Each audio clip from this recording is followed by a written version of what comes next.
नमस्कार दोस्तों, आज हम अपनी इस वीडियो में कुछ इंपॉर्टेंट क्वेश्चन डिस्कस करेंगे आरआरबी एनटीपीसी 2020 एग्जाम के लिए। तो 23 जनवरी 2021 को जो पहली शिफ्ट रही है उसके लिए जो भी इंपॉर्टेंट क्वेश्चन रहेंगे आज हम उनको इस वीडियो में डिस्कस करेंगे। ये सब जो क्वेश्चन होंगे ये एक्सपेक्टेड क्वेश्चन होंगे जो कि आपके आने वाले एग्जाम्स के लिए इंपॉर्टेंट रहेंगे। ये वीडियो जो है ये एनालिसिस की वीडियो नहीं रहेगी। जो एनालिसिस की वीडियो अपलोड करी जाएगी वो आपको कुछ देर में हमारे चैनल पे मिल जाएगी। तो अगर आपको हमारी वीडियो पसंद आए तो वीडियो को लाइक जरूर करें और साथ ही हमारे चैनल को भी सब्सक्राइब कर लें। तो चलिए स्टार्ट करते हैं हमारी वीडियो, देखते हैं पहला क्वेश्चन क्या है। तो पहला क्वेश्चन है, international women's day is celebrated on which date. तो इंटरनेशनल वुमेन्स डे जो होता है ये कौन सी डेट को सेलिब्रेट करा जाता है। तो डेज के ऊपर लगातार क्वेश्चन पूछे जा रहे हैं एग्जाम्स में, मोस्ट इंपॉर्टेंट रहेंगे डेज। लगातार हर शिफ्ट में पीछे जो 3-4 शिफ्ट रही हैं उसमें पैटर्न चेंज हुआ है और 2 से 3 क्वेश्चन हर शिफ्ट में डेज के ऊपर पूछे जा रहे हैं। तो मोस्ट इंपॉर्टेंट रहेगा आने वाले एग्जाम्स के लिए। तो इंटरनेशनल वुमेन्स डे जो होता है ये सेलिब्रेट करा जाता है 8 मार्च को। हर साल 8 मार्च को सेलिब्रेट किया जाता है इंटरनेशनल वुमेन्स डे को। तो ये आपको याद रखना है। अगला क्वेश्चन देखते हैं हमारा, which of the following festival is not celebrated in Assam state. तो इस टाइप के जो क्वेश्चन होते हैं आपको 4 ऑप्शन दिए जाएंगे और पूछा जाएगा इनमें से कौन सा इससे रिलेटेड नहीं है। ये क्वेश्चन भी काफी देखने को मिल रहे हैं सेकंड फेज में। जो अब आगे शिफ्ट आ रही हैं उनका जो पैटर्न चेंज हुआ है उसमें सारे टॉपिक्स जो हैं वो कुछ कुछ चेंज करे गए हैं। तो इस टाइप के क्वेश्चन भी काफी पूछे जा रहे हैं। जो भी क्वेश्चन आगे एग्जाम्स के लिए इंपॉर्टेंट रहेंगे हम वही इन वीडियोज में डिस्कस करेंगे। तो कौन सा फेस्टिवल होता है जो कि आसाम स्टेट से रिलेटेड नहीं है। तो हमारा आंसर हो जाएगा सैक्रोनी। सैक्रोनी जो होता है ये एक फेस्टिवल होता है जिसको कि कोहिमा फेस्टिवल के नाम से भी जाना जाता है। तो कोहिमा से ही आपको पता चल जाएगा कि ये डांस जो है ये रिलेटेड है नागालैंड स्टेट से। तो ये नागालैंड का स्टेट का एक डांस फॉर्म होता है और इंपॉर्टेंट रहता है, एग्जाम्स में पूछ लिया जाता है। और बाकी तीनों जो डांस फॉर्म रहेंगे ये इंपॉर्टेंट रहेंगे, ये तीनों रिलेटेड है आसाम स्टेट से। तो यहाँ पे हमने 4 डांस फॉर्म है जो कि डिस्कस कर लिए इस क्वेश्चन में। चारों इंपॉर्टेंट रहेंगे एग्जाम में, हो सकता है कि इन चारों में से आपको कोई क्वेश्चन मिल जाए। अगला क्वेश्चन देखते हैं, Bhimbetka rock shelter is a UNESCO world heritage site located in. तो भिमबेटका रॉक शेल्टर जो है ये एक यूनेस्को वर्ल्ड हेरिटेज साइट है। तो ये कहाँ पे लोकेटेड है। अब जो यूनेस्को वर्ल्ड हेरिटेज साइट्स हैं वो भी इंपॉर्टेंट रहती हैं, एग्जाम्स में पूछी जाती हैं। तो हमारा आंसर हो जाएगा मध्य प्रदेश। तो मध्य प्रदेश जो स्टेट है यहाँ पे लोकेटेड है भिमबेटका रॉक शेल्टर। अब मध्य प्रदेश से क्या क्या इंपॉर्टेंट रहेगा, खजुराहो टेम्पल्स जो है वो लोकेटेड है मध्य प्रदेश स्टेट में। फिर उसके बाद क्या आता है, जो सांची स्तूपा है जो कि अशोक के द्वारा बनवाया गया था वो भी लोकेटेड है मध्य प्रदेश स्टेट में। और फिर तीसरी चीज रहती है भिमबेटका रॉक शेल्टर। ये तीनों मोस्ट इंपॉर्टेंट रहते हैं जो कि एग्जाम्स में पूछे जा रहे हैं मध्य प्रदेश स्टेट से।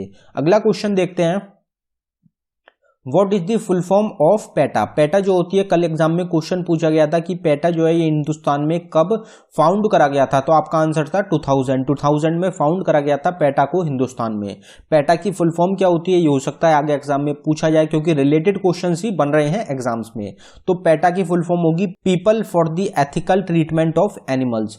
तो एनिमल्स जो होते हैं अगर उनको अब्यूज करा जाता है किसी भी प्रकार से तो उसके लिए काम करता है पेटा, जो कि एक नॉन प्रॉफिटेबल ऑर्गेनाइजेशन है, एक एनजीओ है जो कि एनिमल्स के वेलनेस के लिए काम करता है। अगला क्वेश्चन देखते हैं, India became the member of United nation in which year. तो यूनाइटेड नेशन के ऊपर लगातार एग्जाम्स में क्वेश्चन पूछे जा रहे हैं। यूनाइटेड नेशन से कुछ भी क्वेश्चन नहीं छूट रहा जो कि यूनाइटेड नेशन से रिलेटेड ना हो, कुछ भी क्वेश्चन पूछा जा सकता है यूनाइटेड नेशन से।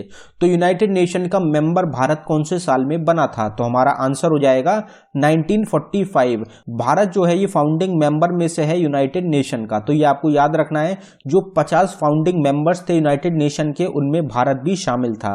यूनाइटेड नेशन फाउंड हुआ था 1945 में और 1945 से ही इंडिया मेंबर है यूनाइटेड नेशन का। Who is also known by the name grand old man of India. तो निकनेम्स के ऊपर काफी क्वेश्चन पूछे जा रहे हैं।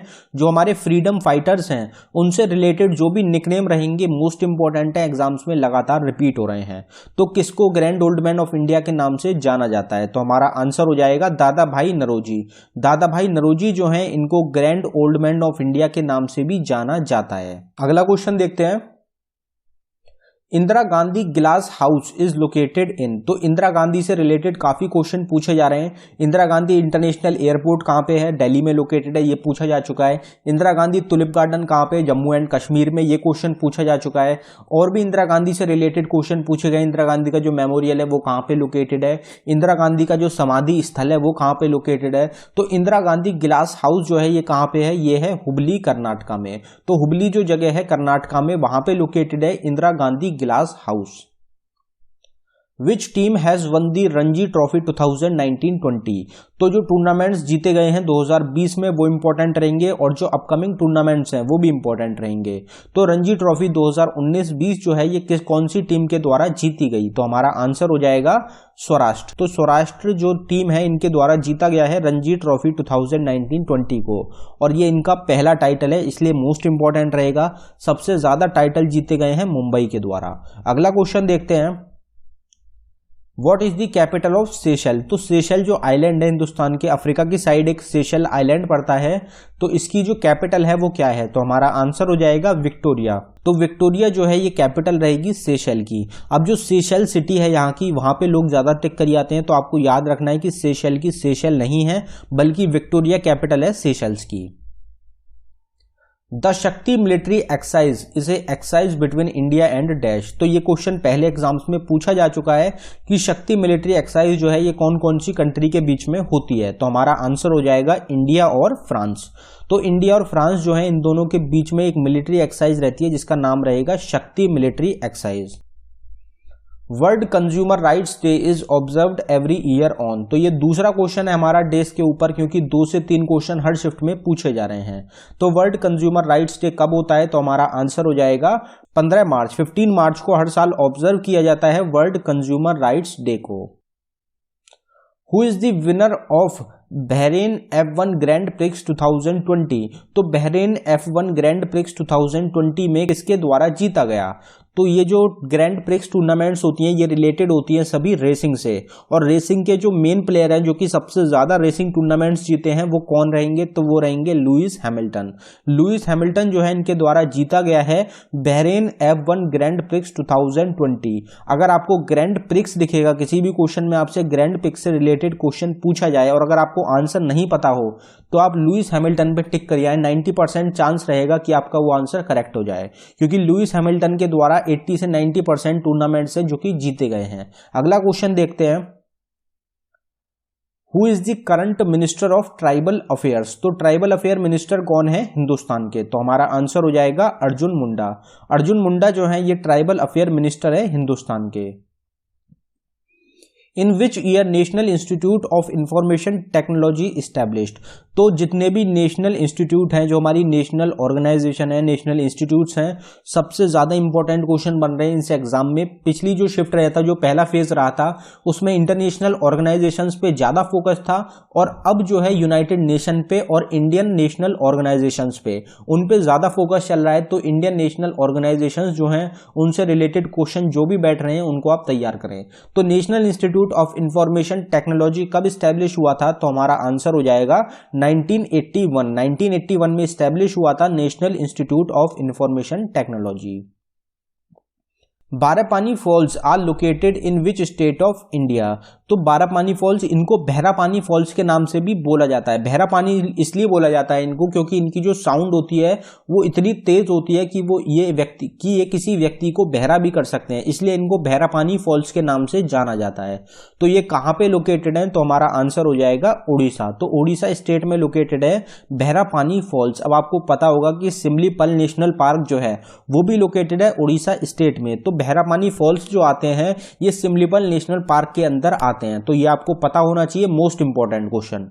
अगला क्वेश्चन देखते हैं, Tippani dance is a dance form of which Indian state? तो तिपनी डांस जो होता है ये इंडिया की कौन सी स्टेट से रिलेटेड होता है? तो हमारा आंसर हो जाएगा गुजरात। तो गुजरात जो स्टेट है इंडिया की, वहां का एक फेमस डांस फॉर्म रहेगा जो कि रहेगा तिपनी डांस फॉर्म। जितने भी डांस फॉर्म होते हैं सब इंपॉर्टेंट रहेंगे एग्जाम्स के लिए। हर एक टॉपिक पे आपको सेपरेट वीडियो मिलेगी हमारे चैनल पे, जो हमारी ऑल स्टैटिक जीके टॉपिक्स के नाम से प्लेलिस्ट है, आप उसको जरूर देखें। उसमें सारे टॉपिक्स कवर करे गए हैं। ऊपर आई बटन पे क्लिक करके आप सारी प्लेलिस्ट देख सकते हैं जो कि इंपॉर्टेंट रहेगी, या फिर हमने आपको उन सब का डिस्क्रिप्शन में लिंक भी प्रोवाइड करा दिया है, आप डिस्क्रिप्शन में जाके भी देख सकते हैं। अगला क्वेश्चन देखते हैं हमारा, Himachal Pradesh state was formed in which state. तो हिमाचल प्रदेश जो स्टेट है ये फॉर्म जो हुई थी ये कब हुई थी, कौन से साल में फॉर्म हुई थी? तो हमारा आंसर हो जाएगा 1971। हिमाचल प्रदेश जो स्टेट है इंडिया की, ये कब फॉर्म हुई थी, कौन से साल में हुई थी? तो ये हुई थी 1971 में। यहाँ पे जो है ईयर आएगा तो ये आपको याद रखना है, हिमाचल प्रदेश जो स्टेट है ये फॉर्म हुई थी 1971 में। Shivaji hockey stadium is in which state of और यूनियन टेरिटरी। तो शिवाजी स्टेडियम जो है, शिवाजी हॉकी स्टेडियम जो है, जिसको कि पहले शिवाजी स्टेडियम के नाम से जाना जाता था, अब इसका नाम बदलकर कर दिया गया है शिवाजी हॉकी स्टेडियम। तो ये इंडिया की कौन सी स्टेट या फिर यूनियन टेरिटरी में लोकेटेड है? तो हमारा आंसर हो जाएगा दिल्ली। तो दिल्ली जो कि यूनियन टेरिटरी और साथ ही साथ कैपिटल भी है इंडिया की, वहां पे लोकेटेड है शिवाजी हॉकी स्टेडियम। अब जितने भी स्टेडियम रहेंगे, एयरपोर्ट्स रहते हैं, टेम्पल्स रहते हैं, ये इंपॉर्टेंट रहते हैं, एग्जाम्स में बहुत पूछे जा रहे हैं, तो आपको याद रखना है शिवाजी हॉकी स्टेडियम है दिल्ली में। अगला क्वेश्चन देखते हैं, which female player is known by super mom. तो कौन सी फीमेल प्लेयर है हिंदुस्तान की जिनको कि सुपर मॉम के नाम से जाना जाता है? तो हमारा आंसर हो जाएगा मैरी कॉम। तो मैरी कॉम जो है इनको सुपर मॉम के नाम से भी जाना जाता है, तो ये आपको याद रखना है। मैरी कॉम से रिलेटेड भी काफी क्वेश्चन पूछे जाते हैं आपके एग्जाम्स में। आदि ग्रंथ book is written by whom. तो आदि ग्रंथ जो बुक है ये कल शिफ्ट में पूछा गया था कि ये आदि ग्रंथ जो है कौन से रिलीजन से रिलेटेड है? तो हमारा आंसर था सिख। जो सिख होते हैं उनसे रिलेटेड होती है आदि ग्रंथ। किसके द्वारा लिखी गई? तो गुरु अर्जन देव जो है इनके द्वारा बुक लिखी गई है जिसका नाम रहेगा आदि ग्रंथ। इंपॉर्टेंट रहती है, हो सकता है आपसे आगे पूछ लिया जाए। तो दोस्तों ये था हमारी वीडियो का आखिरी क्वेश्चन। अगर आपको वीडियो पसंद आई हो तो वीडियो को लाइक जरूर करें और साथ ही हमारे चैनल को भी सब्सक्राइब कर लें। ऊपर आई बटन पे क्लिक करके आप सारी प्लेलिस्ट देख सकते हैं या फिर आप डिस्क्रिप्शन में भी जाकर देख सकते हैं। धन्यवाद दोस्तों।